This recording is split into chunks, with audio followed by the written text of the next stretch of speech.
इस वीडियो में हम पढ़ा पंचायत शासन व्यवस्था को पढ़ेंगे, जो कि जेपीएससी कॉम्बाइंड सिविल सर्विसेज के प्रीलिमिनरी एग्ज़ाम के जीएस पेपर 2 के सिलेबस में शामिल है। इसके पहले हम लोग मुंडा शासन व्यवस्था और नागवंशी शासन व्यवस्था को पढ़ चुके हैं। इन दोनों का लिंक आपको डिस्क्रिप्शन में मिल जाएगा।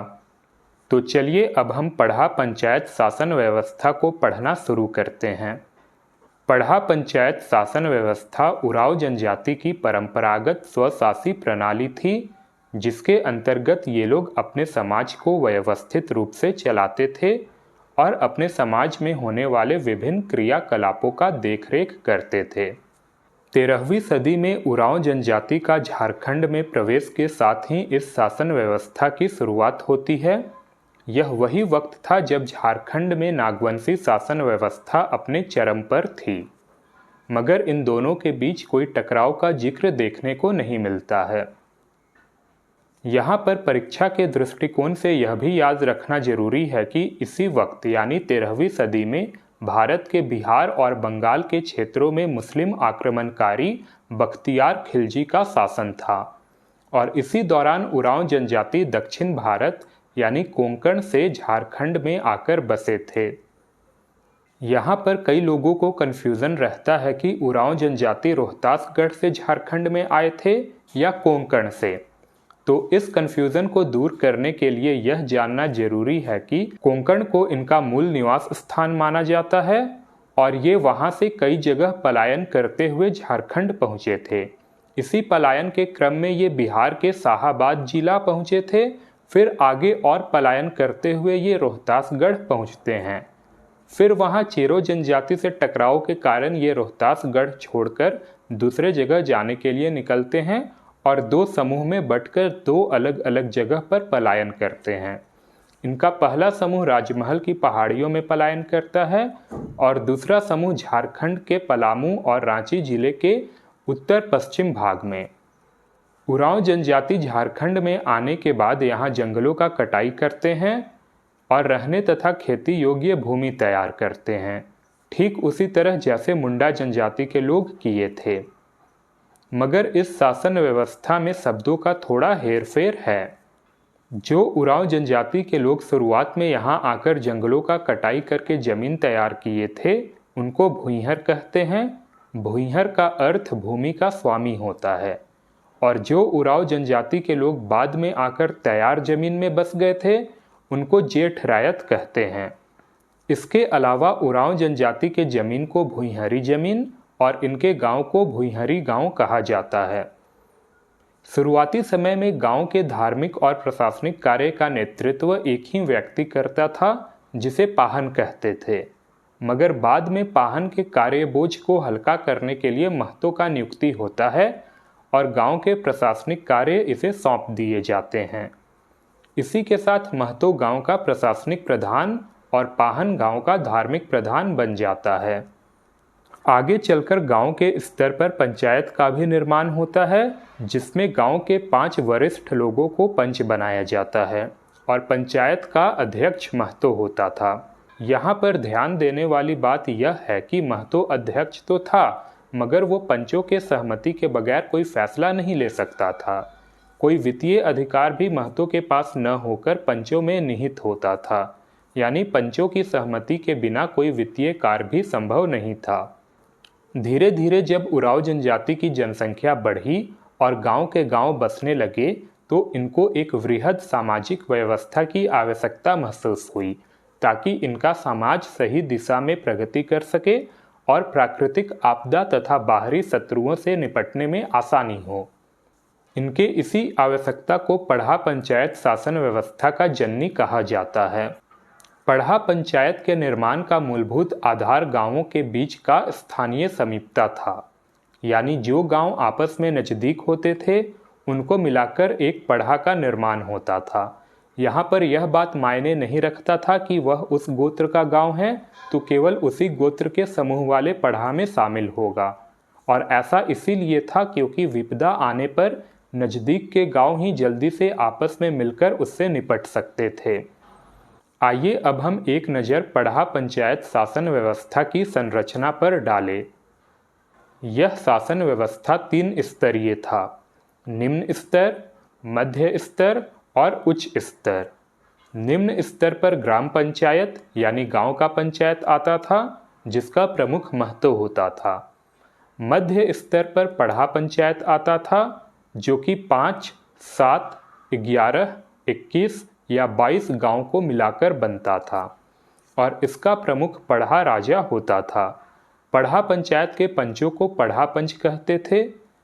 उच्च स्तर पर अंतर पढ़ा पंचायत आता था, जिसमें एक सर्वोच्च अधिकारी का पद होता था और उस अधिकारी को पढ़ा दीवान कहते थे। अब यदि हम इन स्तरों के अंतर्गत आने वाले विभिन्न पदों एवं उनके दायित्वों की बात करें तो ग्राम पंचायत के पद इस प्रकार हैं। महतो, यह ग्राम पंचायत का प्रमुख होता था और इसे वेतन के एवज में जो जमीन दी जाती थी वह महतई भूमि कहलाती थी। इसका पद वंशानुगत होता था, यानी सामान्य परिस्थिति में इसके ज्येष्ठ पुत्र को महतो पद का उत्तराधिकारी माना जाता था। इनके कुल का नाम महतो खूंट होता था। पाहन, यह गांव या ग्राम स्तर का धार्मिक प्रधान होता था और इसे वेतन के एवज में जो जमीन दी जाती थी वह पहनई भूमि कहलाती थी। पाहन केवल शादीशुदा आदमी ही बन सकता था और इसका कार्यकाल 3 वर्षों का होता था। कार्यकाल समाप्त होने पर सरहुल के दिन नए पाहन का चयन होता था। इनके कुल का नाम पाहन खूंट होता था। मांझी, यह महतो का सहायक होता था और महतो के पंचायती आदेशों को लोगों तक पहुंचाने का काम करता था। बैगा, यह पाहन का सहायक होता था और धार्मिक अनुष्ठान करता था ताकि गांव के देवी देवताओं को खुश रखा जा सके और शांत रखा जा सके। यह वैद्य का भी काम करता था। गोड़ाइत, यह वकील होता था। भंडारी, यह संदेश एवं सूचना का आदान प्रदान करता था और इसको वेतन के एवज में जो जमीन दी जाती थी वह भंडारगिरी कहलाती थी। चलिए अब हम पढ़ा पंचायत के अंतर्गत आने वाले पदों की बात करें। पढ़ा राजा, यह पढ़ा पंचायत का प्रमुख होता था और इसे वेतन के एवज में जो जमीन दी जाती थी वह मंझीहस भूमि कहलाती थी। दीवान, यह पढ़ा राजा का सहायक होता था। मंत्री, यह पढ़ा राजा का सलाहकार होता था। पनवर या पनेरे, यह समाज में होने वाले कल्याणकारी कार्यों का प्रमुख होता था। कोतवाल, यह पुलिस विभाग का प्रधान होता था और सुरक्षा की देखरेख करता था। पैनभरा, यह बैठक में खाने पीने की व्यवस्था करता था और अनुशासन सुनिश्चित करता था। कोटवार, यह पढ़ा पंचायत में संदेशों का आदान प्रदान करता था। इसके अलावा जरूरत पड़ने पर यह दोषी को मिलने वाले सजा का ऐलान भी करता था।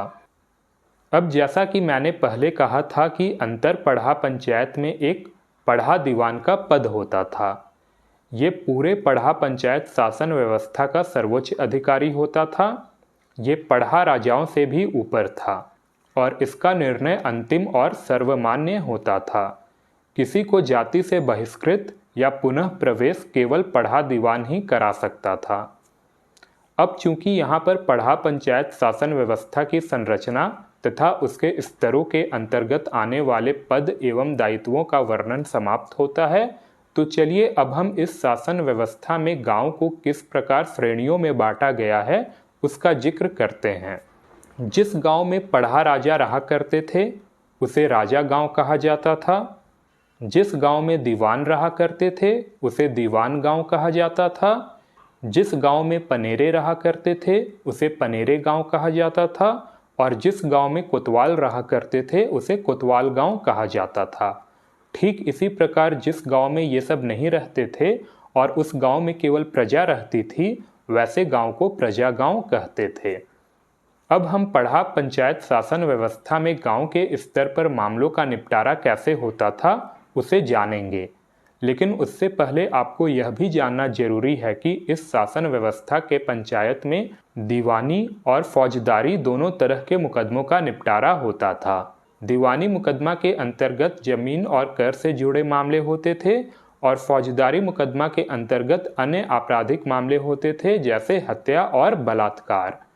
तो चलिए अब मामलों के निपटारों की प्रक्रिया को जानते हैं। पीड़ित व्यक्ति पाहन या महतो से मामले की मौखिक तौर पर शिकायत करता था, जिसके बाद पाहन या महतो संदेश वाहक के जरिए पंचों तक खबर भिजवाते थे। इसके बाद पंच संदेश वाहक के जरिए गांव के लोगों को अखड़ा में आने के लिए सूचित करवाते थे। फिर अखड़ा में पंचायत बैठती थी। इस व्यवस्था की खास बात यह थी कि इसके पंचायत में महिलाएं भी भाग लेती थीं। दोनों पक्षों के लोग अपने अपने गोड़ाइत यानी वकील के माध्यम से अपना अपना पक्ष रखते थे। गवाहों से गवाही दिलवाई जाती थी। इसके अलावा शपथ लेने और कठोर जांच परीक्षण की प्रक्रिया भी होती थी। फिर पंचों के सर्वसहमति से न्याय होता था और अपराधी को दंड या जुर्माना से दंडित किया जाता था। जुर्माना से प्राप्त धन सामूहिक भोज और शराब में खर्च होते थे। अगर कोई मामला ग्राम स्तर के पंचायत में नहीं सुलझ पाता था तो केवल महतो के आग्रह पर ही पढ़ा राजा उस मामले में हस्तक्षेप करते थे। इसी वजह से पढ़ा पंचायत को अपीलीय न्यायालय की भांति कार्य करने वाला न्यायालय कहा गया है। इस व्यवस्था में डायन प्रथा में पकड़े जाने पर गांव से बहिष्कृत करने का प्रावधान था। अब यदि दो गांवों के बीच विवाद होता था तो उसका निपटारा पढ़ा पंचायत में होता था। अब इस वीडियो में आगे हम उरांव जनजाति और उनके शासन व्यवस्था से जुड़े कुछ महत्वपूर्ण पहलुओं का जिक्र करेंगे। E.T. डाल्टन के अनुसार उरांव जनजाति के लोग खुद को कुरुख कहते हैं और इनको उरांव उपनाम मुंडाओं द्वारा दिया गया था। इनकी भाषा कुडुख है, जिसे कुरुख भी कहते हैं। यह भाषा कन्नड़ और तमिल भाषा से एकरूपता रखती है। ये लोग प्रजातीय दृष्टिकोण से द्रविड़ श्रेणी में आते हैं और इनकी भाषा भी द्रविड़ श्रेणी में आती है। इनकी तरह दक्षिण भारत से आने वाले लगभग सभी जनजाति इसी श्रेणी के होते हैं। वर्तमान में यह झारखंड की दूसरी सबसे बड़ी जनसंख्या वाली जनजाति है। झारखंड में इनकी जनसंख्या 18% से अधिक है और ये सबसे अधिक दक्षिणी छोटा नागपुर में पाए जाते हैं। भारत में यह चौथी सबसे बड़ी जनसंख्या वाली जनजाति है और इन्हें भारत की सबसे विकसित जनजाति के रूप में जाना जाता है। अब यहाँ जनसंख्या की बात हो ही रही है तो क्या आपको पता है कि झारखंड की सबसे बड़ी जनजाति कौन है? 35% से अधिक जनसंख्या के साथ संथाल झारखंड की सबसे बड़ी जनजाति है। और यदि जनसंख्या के दृष्टिकोण से भारत की टॉप 4 जनजातियों की बात की जाए तो नंबर 1 पर भील आता है, नंबर 2 पर गोंड, नंबर 3 पर संथाल, नंबर 4 पर उरांव। उरांव जनजाति में 14 गोत्र होते हैं और इनके गोत्र को किली भी कहा जाता है। तिरकी, कच्छप, मिंज, खलखो, इक्का, खाखा, किरकेट्टा, लकड़ा, टोप्पो, कुजूर आदि इनके कुछ प्रमुख गोत्र होते हैं। ये लोग समग्रामा विवाह यानी एक ही गांव के लड़का लड़की का विवाह या एक ही गोत्र में विवाह को मान्यता नहीं देते हैं। इनके बीच गोदना प्रथा यानी टैटू बनवाने की प्रथा काफ़ी प्रचलित है, क्योंकि इनके बीच ऐसी धारणा है कि मृत्यु के पश्चात केवल गोदना ही आत्मा के साथ जाता है। इसीलिए आपने गौर किया होगा कि उरांव जनजाति की महिलाओं के हाथ और गले के पास कई सारे गोदना होते हैं। कर्मा और सरहुल इनका प्रमुख त्यौहार है। कर्मा में महतों के द्वारा ही सबसे पहले कर्मा वृक्ष गाड़ा जाता है। इसके बाद गांव के दूसरे लोग गाड़ते हैं। महतों के बिना ये लोग कोई पर्व त्योहार का दिन तय नहीं करते हैं। इनके प्रमुख देवता या सर्वोच्च देवता को धर्मेश कहा जाता है। धर्मेश को सूर्य के अनुरूप माना गया है। उरांव जनजाति के प्रमुख नृत्य को जदुर कहा जाता है और इनका प्रमुख पेशा कृषि है। इनके युवा गृह को धूमकुड़िया कहा जाता है। उरांव जनजाति के बीच एक कहावत काफ़ी प्रचलित है, पाहन गांव बनाता है, महतो गांव चलाता है।